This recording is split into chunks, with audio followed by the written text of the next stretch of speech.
Mapagpalang araw mga ate at mga kuya. Welcome muli sa aking channel, ang Kuya Nandingem. Ang aking ibabahagi ngayon ay tungkol sa pastoral accompaniment.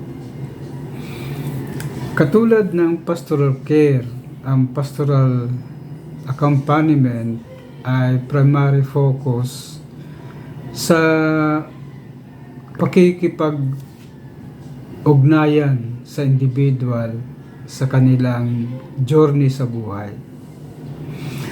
Ang kaibahan ito sa pastoral care, ang emphasis ng pastoral accompaniment ay long-term relationship building and spiritual growth and empowerment.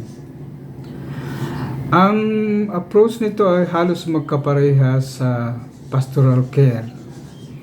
Pero ang approach ng accompaniment ay companioning, mentoring, and journeying oriented.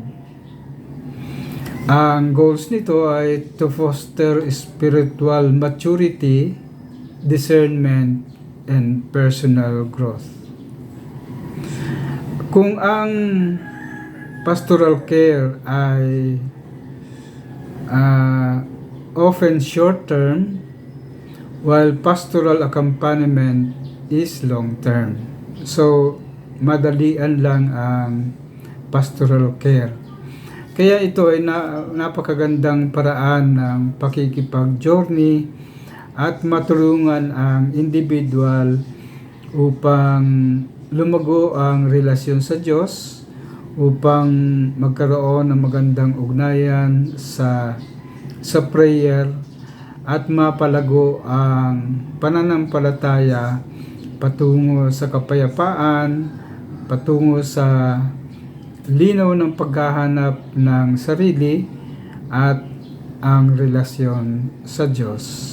So ito po muna ang aking ibabahagi at sana ay patuloy tayong magtiwala sa Diyos at tularan siya. Ito po muna, and God bless sa ating lahat.